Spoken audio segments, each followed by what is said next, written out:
Time to fuel your business success. Welcome to Harmonious at Lunch. We're bringing you bite-sized advice and expert conversations to drive clarity and growth 5 days a week. Make sure you join our Facebook group at humanopt.com/lunch, where listeners like you and our guests hang out so we can find harmony in business together. If you're building a business, you're in the right place. Let's dive in. Hey, welcome back to another weekly update on the Harmonious at Lunch podcast, another update. This one was awesome. 4 great episodes, 4 super cool guests. We had Kevin Jans. Yes, you know him. He was on a couple of weeks ago. We had a second episode with Kevin. I don't know if we hinted at this one on the first episode. I think we did. We talked all about specifically Doge, what's going on in the United States government. That was a cool episode. We'll recap that in a minute. Austin Bonderer, Ray Lozano, and Francie Jane. And again, we were all over the place this week with different topics, how they apply to your business. And I love this stuff. I got to be honest with you. I get to talk to the coolest people. I hope you love these episodes. And I think these are 4 that you got to go back.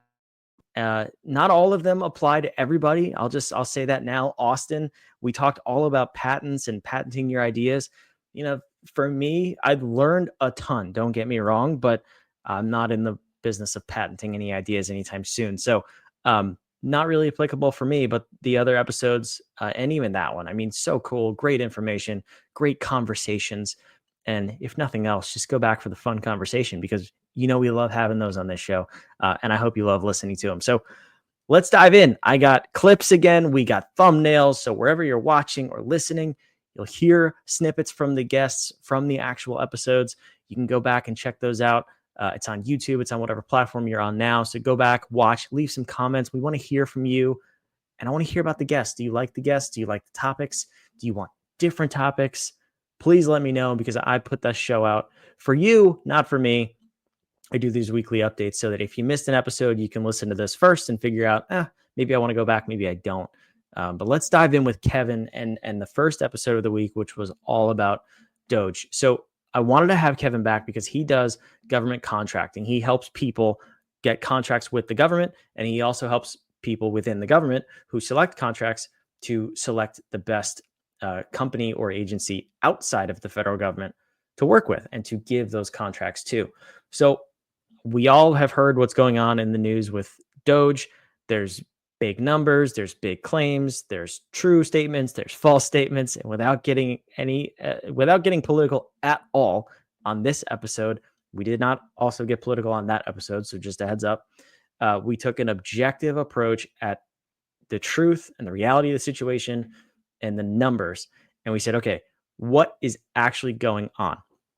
Kevin went through, and he basically gave us the zoomed out picture of what's happening here. And he used the analogy of a snow globe, which I absolutely love. Let me put the thumbnail on the screen here.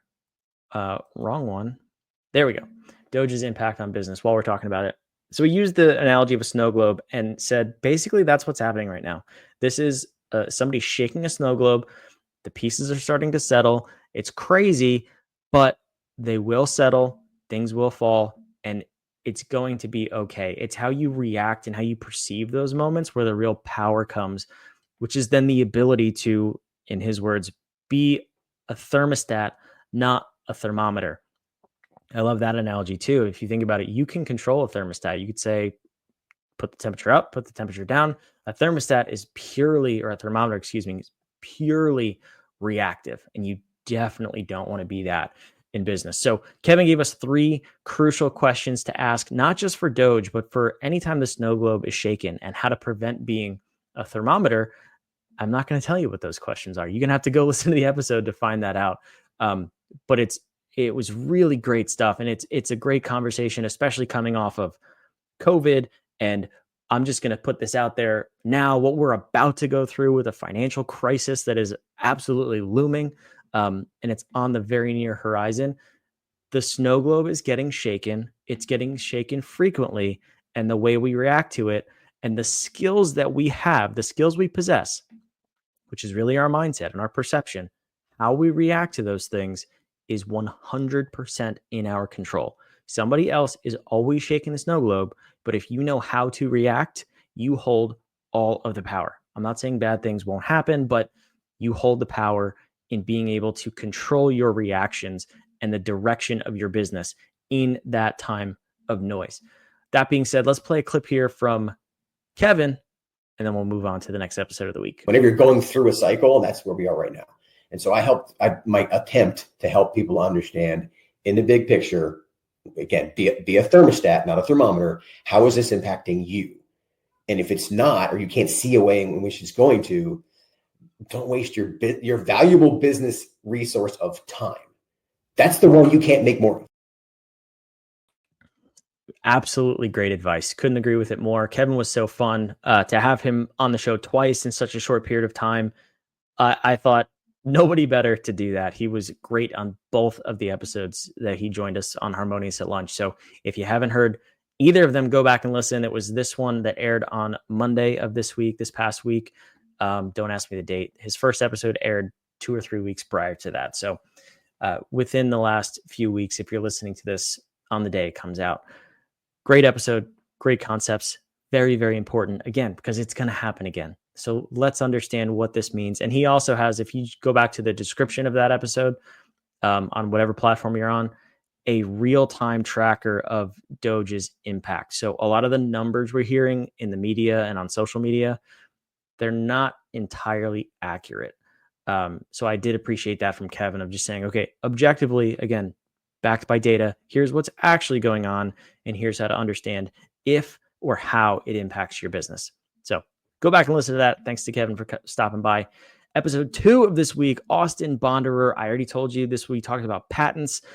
We talked about if you have the $1 million idea, what do you do with it? And again, this not necessarily for me because I don't create things that need patents. I create podcast episodes and I air my opinion on the internet. Doesn't need a patent, but that's okay because there's a lot of people, even our clients, who patent things who have things that could be patented. Some do have patents. I know we have patents in our company. And of course, that's important and it's important to understand it. But I learned so much about patenting things, the process of it, how to really understand if you need a patent or a different kind of protection, because that's also something to consider. Maybe you don't need a patent, you just need a trademark or a copyright or some other form of protection for your ideas and your content, your product, your invention, whatever it is, and how to not get lost in expensive, not legal battles, but expensive legal investments to see whether or not you need to protect your idea or not. There's a lot of stuff you could do in advance. And I did appreciate Austin. He's got a passion for this space. He's been doing it since he was a kid and he just absolutely loved it. To me, I always love that. That's one of the best parts because in this area of work, especially, it's not sexy. I think I even said that on the show and he laughed because it's true. He agreed with that.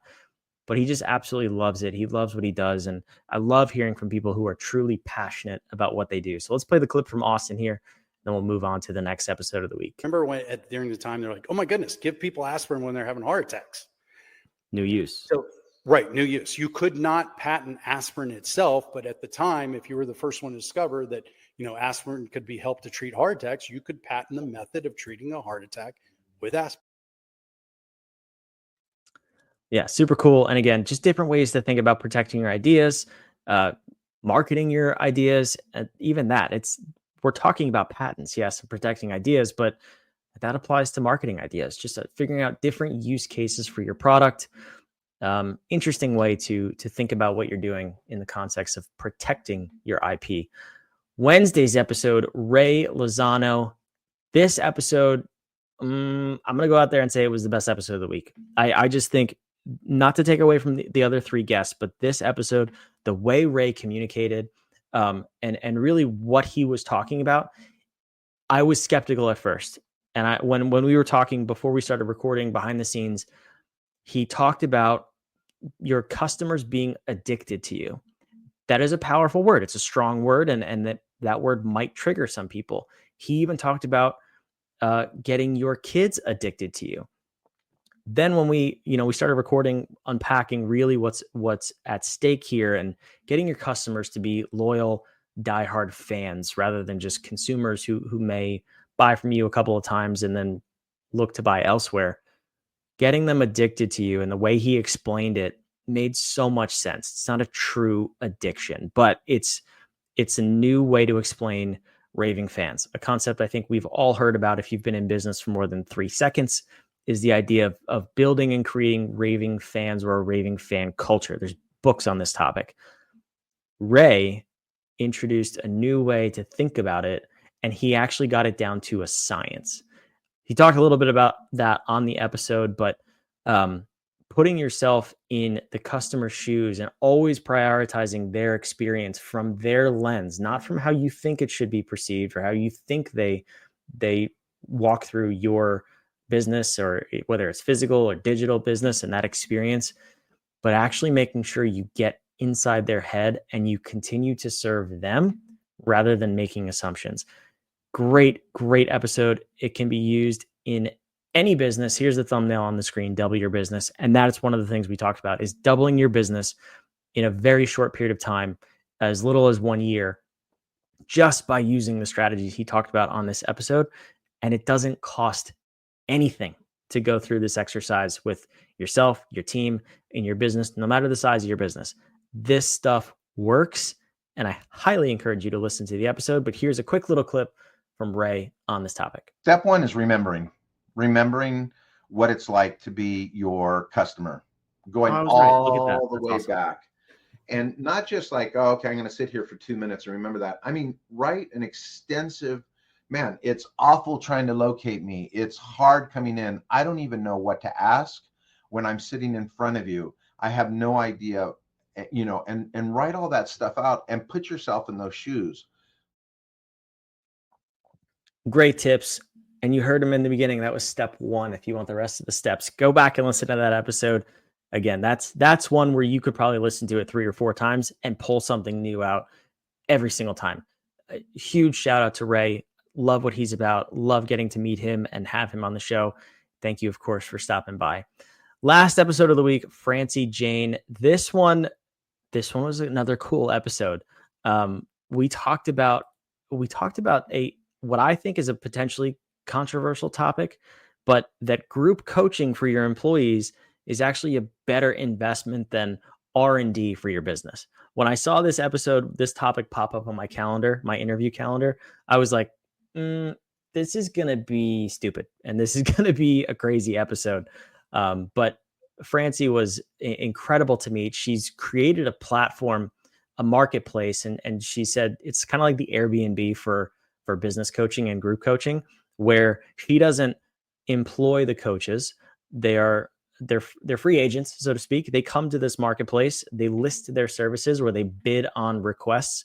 Companies also come to this platform to then look for coaches or submit proposals to coaches. So I thought it was super cool to hear about that, about the business model. And I'm curious. I'd love to have Francie back on the show just to talk about her business model. But what she talked about was she comes from this background of coaching and L&D, learning and development for different companies. And she said, what happens when you invest in the employees? Typically, you see companies investing in the executives. I mean, you yourself listening to the show, if you own or manage a business, you probably invest in yourself in some sort of professional development, personal development, coaching. How often do we trickle that down to our employees? She said that, and she had case studies. I'll play a clip from one in just a second here, and you can see it if you're watching. We hinted at it with the thumbnail, a $32 million payoff. She went through case studies of clients who had significant revenue and profit increases because they invested in their employees. Some of the things that it did was reduce turnover. It would increase the productivity and efficiency of employees. It would one of the big things that I thought was super cool, and I haven't heard this term before, but it increases psychological safety. So employees actually felt safer to share their ideas and communicate and open up and make the workplace better, make their company better, because they knew that the leaders actually cared and they wanted the input from the employees, which we all say we want as employers, as leaders. We want feedback from the people who are actually boots on the ground and are absorbing the necessary information and crucial information.